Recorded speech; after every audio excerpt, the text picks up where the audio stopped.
Então sejam muito bem-vindos ao canal Psi em Áudio. Essa é a aula 15 da nossa imersão profunda em neuropsicologia forense. Uma aula muito abordada, por sinal. Demais! O nosso alvo de investigação hoje é o transtorno de déficit de atenção e hiperatividade, o famoso TDAH, mas focando especificamente na fase adulta e em como ele colide de frente com o sistema jurídico. Olha, é um cenário super intrigante e, por incrível que pareça, cada vez mais comum, sabe? Porque a neuropsicologia forense não analisa só a mente ali isolada no laboratório. Ela viu o comportamento no mundo real, né? Exatamente. Ela analisa o que acontece quando a arquitetura biológica dessa mente falha na hora de cumprir as regras que a sociedade estabelece. E o TDAH em adultos é tipo o exemplo perfeito dessa colisão. Total. Imagina a seguinte cena. A gente entra em um tribunal para acompanhar um julgamento de uma quebra de contrato corporativo. Sabe aquelas multimilionárias? O clima lá em cima. Exato. O clima super tenso. Aí o juiz está lá aguardando a argumentação. Só que, o cerne da defesa não se apoia em má-fé, não é fraude, não é uma manobra financeira complexa. É algo bem mais sutil, né? Muito mais. A defesa constrói o argumento inteirinho ao redor de uma falha numa estrutura microscópica lá no fundo do cérebro do réu, o tal do núcleo accumbens. Nossa, e isso muda tudo numa corte. Muda tudo. E é exatamente nesse ponto de intersecção que eu acho fascinante entre a neurobiologia e a lei que a gente entra hoje. E antes da gente mergulhar de cabeça nessa biologia toda, eu preciso dar um aviso rápido para quem acompanha essa nossa jornada acadêmica aqui no Psi em Áudio. Ah, sim, a novidade incrível do canal. Pois é. Gente, agora o canal tem um clube exclusivo, o Clube Psi. É um espaço onde a gente disponibiliza cursos completos, cursos de aprofundamento mesmo na área de psicologia. E que fica direto na área de membros do YouTube, né? Isso aí, bem fácil de achar. Esses conteúdos completos são exclusivos para os membros.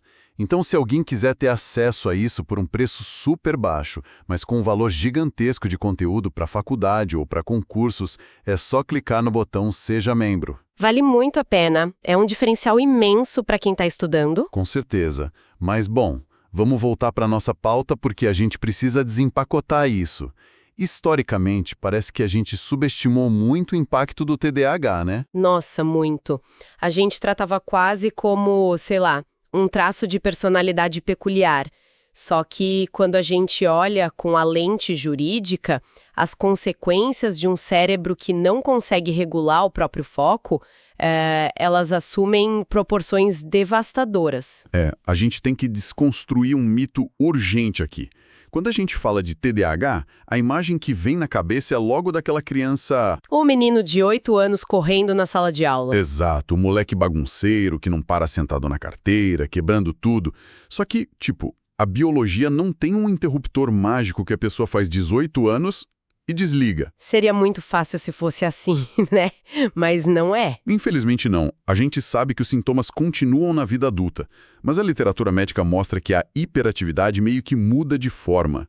Como que acontece essa transição na prática? Então, a mudança mais marcante que a gente observa acontece bem naquela tríade clássica do transtorno. Que é a desatenção, impulsividade e hiperatividade. Isso. Na infância, a hiperatividade é predominantemente motora.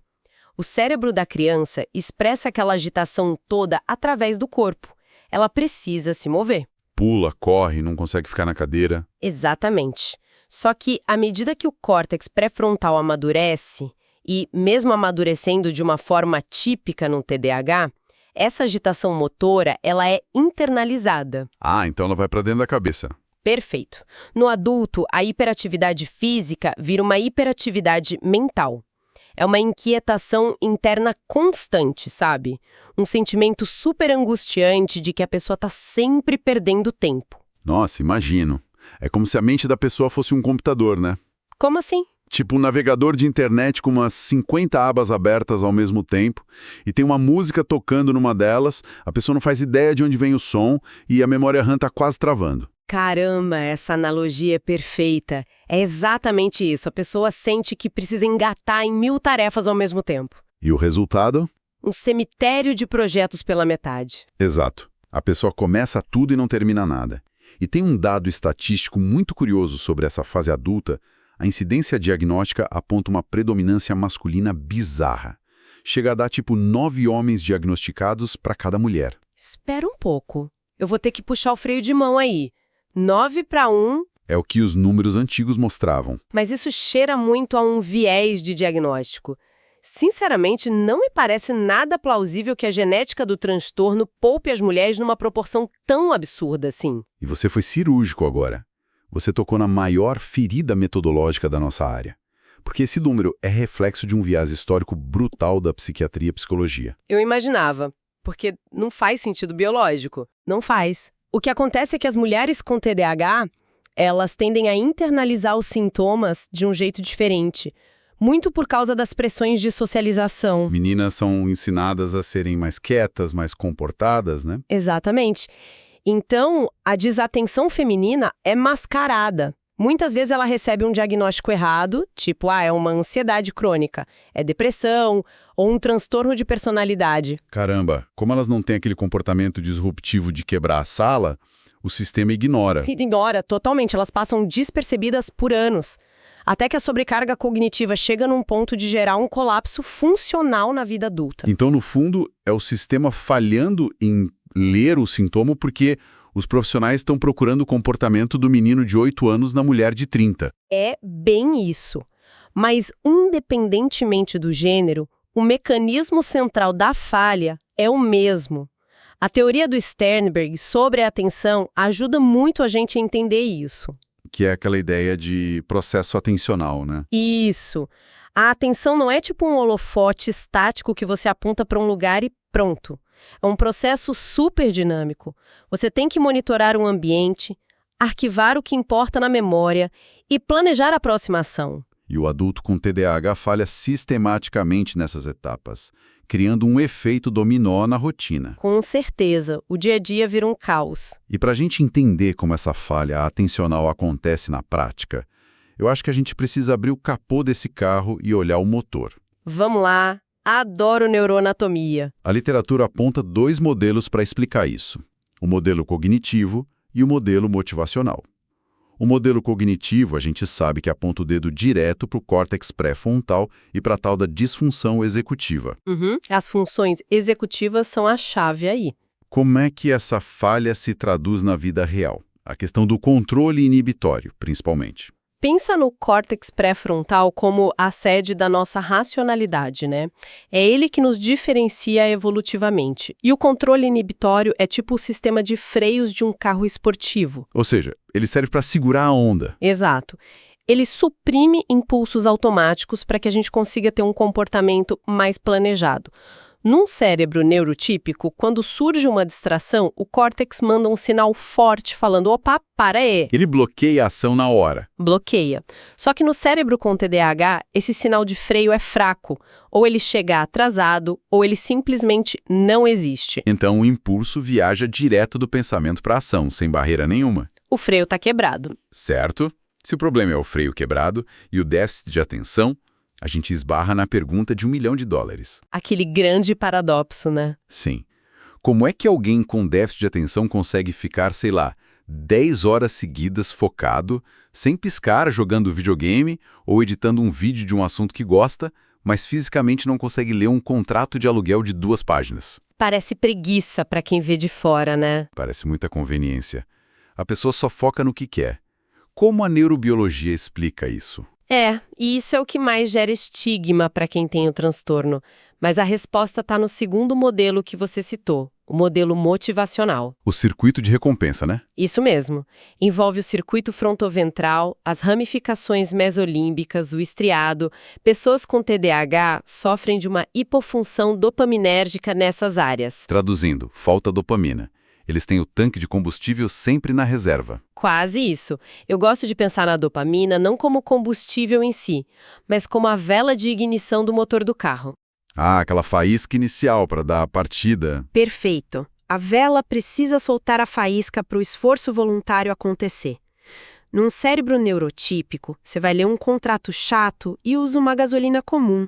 A própria ideia de, nossa, se eu não assinar isso, vou ter problemas já, liga o motor. Exato. A perspectiva de evitar um problema faz a vela disparar. Mas no cérebro com TDAH, essa gasolina comum acaba afogando o motor. O motor não pega de jeito nenhum. Não pega porque a vela de ignição dele está gasta. Ela só solta faísca se você inundar o sistema com uma gasolina de altíssima octanagem. E o que seria essa gasolina especial no mundo real? São estímulos que oferecem uma recompensa imediata gigante, tipo o design de um videogame que é feito para te viciar, ou então o oposto, uma pressão extrema. Aquele prazo estourando em 2 horas que a pessoa deixou para a última hora. Isso. O pânico ativa a adrenalina, que compensa a falta da dopamina, e aí o motor pega no tranco. Sem isso, internamente ocorre uma paralisia grave. O cérebro se recusa a agir. Não é preguiça. A química para ignição não está ali. Nossa, isso é poderoso.